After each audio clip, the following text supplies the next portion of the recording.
La yukallifullahu nafsan illa wus'aha. Allah tidak membebani kita kecuali yang dimampuhi kita. Sehingga bagaimana kita membayar hutang yang kita sendiri lupa? Kalau lupa, ya mau bagaimana? Orang kita aja lupa. Ini yang ditanya lupa hutangnya apa lupa nominalnya, kan begitu ya. Kalau kata kita, kayaknya saya punya hutang sama dia nih, tapi saya lupa, begitu, lupa. Kalau kemudian kita lupa, murni lupa, ya anda dipaksa.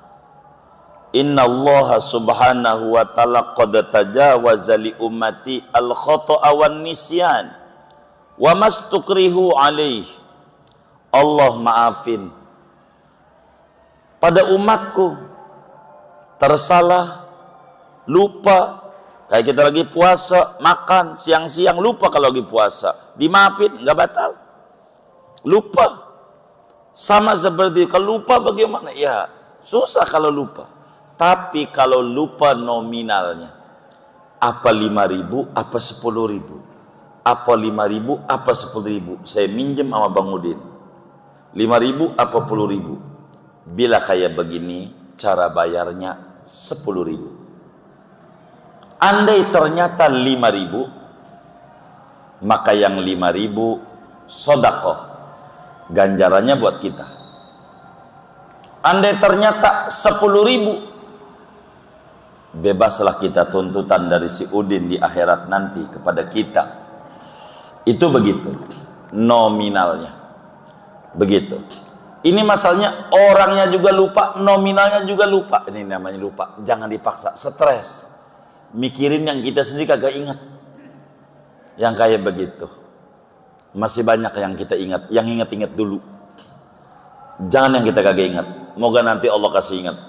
Begitu. Itu begitu kalau hutang. Pokoknya kalau hutang ragu 5.000 apa 10.000, ambil yang gede.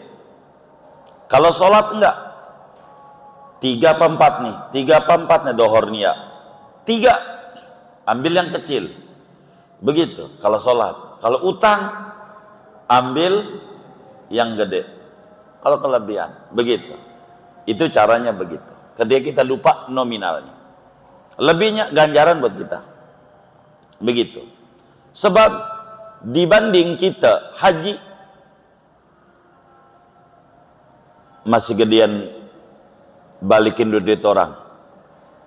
Kata Imam Ja'far Shadiq radhiyallahu ta'ala an, raddu danikin min haramin afdalu indallah min samanina hijjatan fil Islam.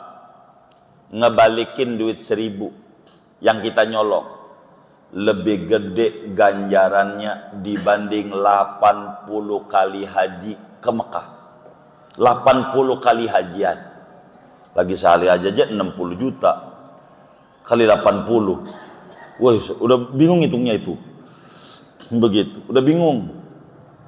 Dibanding kayak begitu, balikin lebih gede. Dan ini salah satu tanda haji mabrur. Apa tandanya orang itu haji mabrur? Sebelum haji balikin yang kayak begitu. Begitu. Sebab ketika ngomong labbaik, kata Allah ngutus malaikat, kamu tidak labbaik. Kamu berangkat ke Mekah mengikuti hawa nafsu, bukan mengikuti tuntunan Rasulullah. Balikin dulu yang pokok-pokok. Mau ngapain? Gitu. Ada aturan. Kalau seperti itu. Lalu bagaimana dengan puasa Ramadan? Kita lupa. Masalahnya kita ingat dulu. Kapan mulai kita insaf? Yang tadi disebut jahiliyah. Dulu kita jahiliyah. Umur berapa kita jahiliyah? Dan kapan kita insaf? Kita insaf umur 30 saat nikah. Baligh 15. Baik, dari 30 menuju 15 ada 15 tahun. Ini kita ingat-ingat. Kira-kira kita nggak puasa berapa hari? Saya kagak ingat. Pokoknya saya nggak puasa. Ini enggak ingatnya ini saban hari kan nggak puasa. Enggak. Ada yang nggak puasa. Saya antara 3 apa seminggu. Kalau kayak begitu, seminggu. Berarti yang dia ingat seminggu. Seminggu yang dia bayar.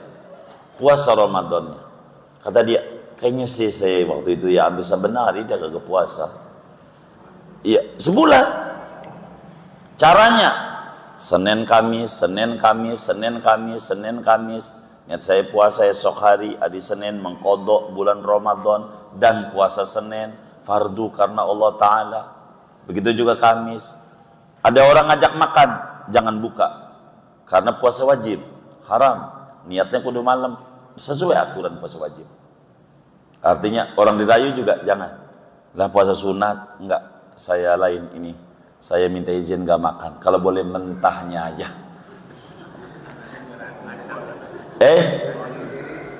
Iya gitu. Gimana sekali? Oh iya. Jangan, karena ini kodok. Senin Kamis, Rajab, puasa Rajab, Arafah puasa, ambil aja kayak begitu. Jadi saudara waktunya kerja kodok begitu, ringanan. Ini Imam Haddad yang ngajarin. Demikian dengan sholat. Bagaimana dengan sholat? Kita nggak sholat dah dari kecil. Beneran dah. Saya nggak sholat, udah los aja dah. Oh begitu.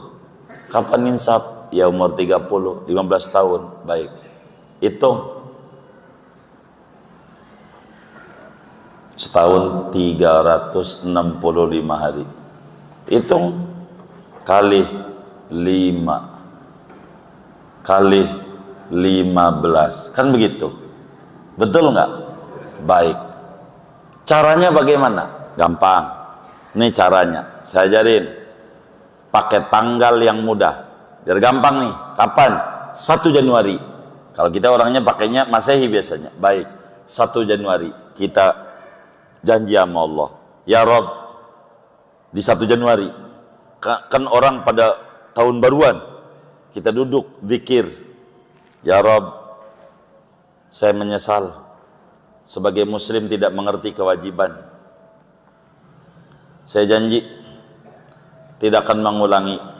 Ya Rob, saya mohon kepadamu jangan cabut nyawa saya sebelum saya lunas hutang-hutang saya sama engkau.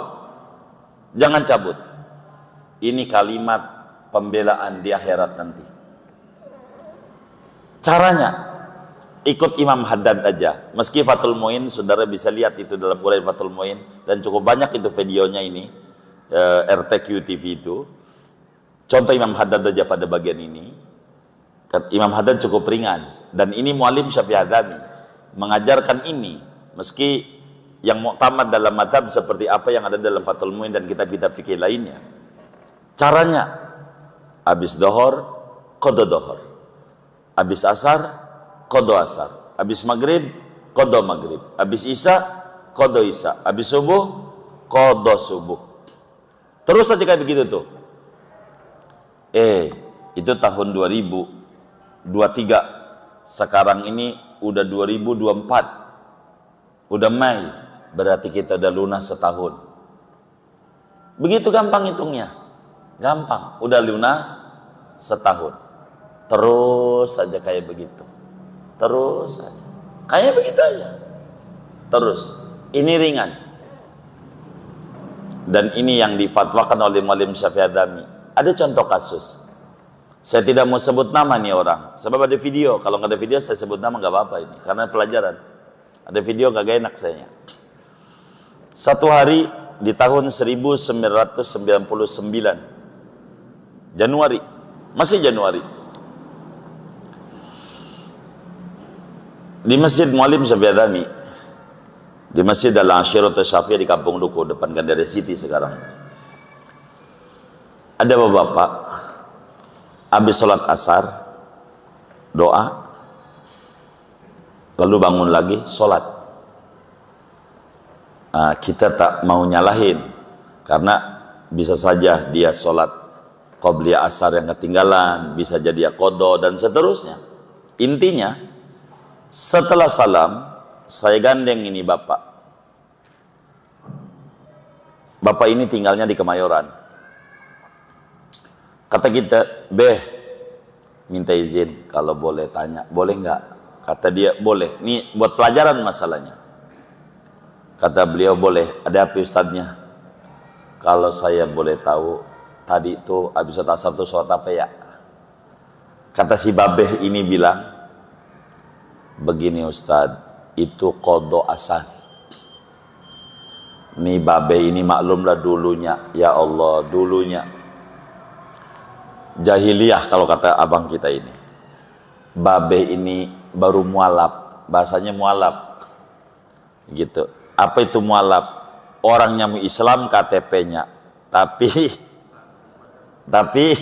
ya kayak begitu dah, baru insaf bahasanya, cuman istilahnya dia babeh ini mualaf. Lalu ketemu sama Pak Yai Syafiadami. Kata beliau, saya ketemu sama beliau, lalu saya ngadu. Nah, pertanyaannya kayak Pak Ustadz ini nih, begitu, bertanyanya. Artinya dalam sebuah pertanyaan yang beliau ceritakan itu. Suruh kodoknya begini. Kata beliau ini jawab, ini nih hari ini, seingat saya, dengan tadi asar ini, saya sudah 15 tahun lunas. Artinya dari 15 tahun yang lalu. Karena tanggalnya nak, diajarin dohor, qadha dohor, asar, qadha asar, maghrib, qadha maghrib, isya, qadha isya, subuh, qadha subuh. Begitu. Ringanan. Sementara Fathul Muin pedalaman 3 itu bisa dilihat itu. Keras fikih itu. Begitu. Ini ringan dan ini Imam Haddad. Jadi ketika ditanya sholat sunat ya mau sholat sunat dah. Meski yang sesungguhnya kalau dia paham, kita sholat tahajud 70 kali salam berarti 140 rakaat. Benar nggak? Hah? 70 kali 2 140 rakaat. Tuh 140 rakaat tuh tahajud. Ama kita qadha subuh. Itu masih gedean qadha subuh. Nanti di akhiratnya 140 rakaat, 70 kali salam salat sunat dapat menutup satu salat wajib. Di akhiratnya bila kita ninggalin sholat wajib, kan pertama kali ditanya sholat, dicek sholat sunatnya, mana yang diterima, mana yang tidak. Dari 70 kali sholat sunat, menutup sholat wajib 1. 70 kali sholat sunat, sholat wajib 1. 70 kali sholat sunat, sholat wajib 1. Maka bila dia cerdas, daripada tahajud sampai 70 kali salam, coba dia qadha subuh 70 hari, udah lunas. Cerdas. Duha 70 hari, 2 bulan 10 hari. Duha ama qadha subuh atau qadha dohor, terserah dari yang 5 waktu. Sekali masih di akhirat 70 hari sholat duha baru menutup sholat subuh yang ditinggalkan 1. Coba di sholat duha tuh buat qadha aja. Doanya duha, cerdas namanya. Begitu. Dia tahajud, doanya doa tahajud padahal qadha dia, cerdas. Itu begitu. Tapi kata Imam Haddad, udah habis dohor qadha dohor, habis asar qadha asar, habis maghrib, habis subuh, begitulah. Andai belum lunas wafat, ini bahasa uraiannya. Di akhirat nanti Allah bakal periksa. Yang pertama kali periksa sholat. Ente ini rapotnya merah, banyak merahnya, begitu, banyak kosongnya. Kan kita jawab, ya Rob, saya kan udah janji di dunia jangan cabut dulu sebelum lunas. Ngapa sebelum saya lunas kau cabut? Kan sudah janji. Ini mendatangkan rahmat Allah di akhirat, dimaafin. Karena kita umur nggak paham. Maka pasang janji itu, janji kita bayar, jangan cabut dulu, begitu. Utang nih, ya Allah, jangan nunggu ahli waris. Kita tulis di kertas, duit si anu yang saya pakai sekian, duit si anu yang saya pakai sekian, duit si anu, duit si anu, duit si anu, duit si anu. Tulis sekarang. Jangan nunggu ahli waris. Bayar, angsur. Kenapa? Nanti diumumin di masjid. Saudara, bila almarhum, kan suka begitu ya, ada urusan sangkutan utang piutang, maka utang almarhum ini, kata pengurus masjid, Ustaz Habib yang ngumumin, ini diambil alih oleh kami, keluarga daripada almarhum. Akhirnya, ini ada kasus, ini kisah nyata yang saya sampaikan. Adalah si almarhum ini punya utang, ditagih sama bininya. Kebetulan dia punya bini 2, yang almarhum. Ditagih sama bininya, bini tuanya. Sama orang nih, karena ada bahasa begitu dari pengurus tuh, perwakilan dari keluarga. Kata keluarga nggak bisa ngomong, jadi pengurus ngomong. Suami ibu punya utang sama saya 5 juta. Kata orang nih. Aku kagak gua duitnya, kata bininya. Begitu. Tapi disuruh begitu, siapa yang ngomong? Itu pengurus masjid. Nagih aja sama dia ngomong tanggung jawab. Begitu. Itu pengurus masjidnya, dia bingung dia. Ngadu sama saya, ini kisah nyata Mas. Ini gimana ini? Ya kagak, ente kagak salah. Ente kan ngomongnya begitu, kami sebagai keluarga almarhum, bukan ente kan wakil. Ya nggak apa-apa. Ujungnya yang saya mau maksud, kagak dibayar juga. Jadi enak dia mali waris, bisa jalan-jalan, jual tanah kita disiksa di kubur. Mau ngapain hidup? Capek. Udah di dunia aja udah sengsara, jangan sampai di kubur sengsara. Bayar. Begitu, bayar. Janji. Allah bakal ganti kalau ada niat. Yang menyebabkan kita susah begini. Saya ngutang sama Ustaz Habib. Berapa? 5 juta. Kata Ustaz Habib, kapan bayarnya? Pak Haji. Kata kita, seminggu lagi. Begitu. Seminggu, kemudian kita nggak bayar. Atau 3 hari, kita udah ada duit. Mestinya kita bayar. Belum seminggu. Padahal sekarang bayar, nanti juga bayar. Kan janjinya seminggu. Allah kan baik. Bisa aja kita ditolongin sebelum jatuh tempo. Cuman kata kita, entar aja. Udah seminggu. Ayo Ustaz Habib mau duitnya banyak. Begitu. Orangnya, dah nggak nagih. Ini yang bikin jadi susah. Mengulur-ulur taubat. Jadi sengsara. Makin acak-acakan finansialnya. Yang kayak begini. Itu yang terjadi. Oleh karena itu, bila kita ada ninggalin sholat, ya kita cicil kayak begini. Ini yang paling nikmat. Dulu Ustaz, saya pikir ini fatwa, ijtihad Muallim Syafi'i Adami. Setelah bapak ini bercerita, ada yang nanya juga di majelis, beliau jawab begitu, saya pikir fatwa beliau begitu. Artinya karena di Fathul Muin keras begitu bunyinya. Enggak boleh sholat sunat masalahnya. Dan kudu waktunya habis, nonton TV aja nggak boleh. Itu bunyi Fathul Muin itu. Begitu. Gitu. Apalagi nongkrong-nongkrong di warung kopi, udah kagak boleh aja. Itu real. Tapi kok ini ringan? Ternyata ke atasnya itu adalah Sadah Ba'alawi. Imam Haddad yang ratib yang kita baca, tuliskan itu. Yasiru wala tu'asiru, kasih mudah. Yang penting janji. Kayak begitulah, dohor, qada dohor. Terserah teknisnya, mau sebelumnya, mau sesudahnya, itu teknis namanya. Terserah saudara. Itu semuanya begitu. Dan ini cara yang paling hemat. Berapa? Ya seingat kita aja. Yang kita ingat. Jangan kita stresin yang kita kagak ingat. Puyeng. Kita puyeng. Kita disuruh ngejumlah dosa-dosa kita. Sampai modar kita kagak ketemu ini. Gitu. Puyeng. Jadi yang kita ingat aja mana. Bila Allah kasih ingat sama kita, ada petunjuk baik. Allah menghendaki kita jadi orang mulia. Itu luar biasa. Kurang lebih ini yang saya bisa jawab.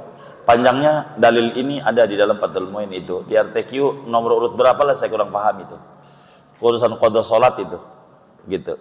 Itu cukup detail di sana. Tapi sekelumit ini amat sangat luar biasa buat kita dan banyak dikerjakan oleh kawan-kawan kita. Semuanya kayak begitu. Jadi kayak begitu. Nggak apa-apa. Ini agar supaya kita terbebas. Ini namanya hakikat taubat. Taubat yang sesungguhnya. Kurang lebih demikian. Segini aja.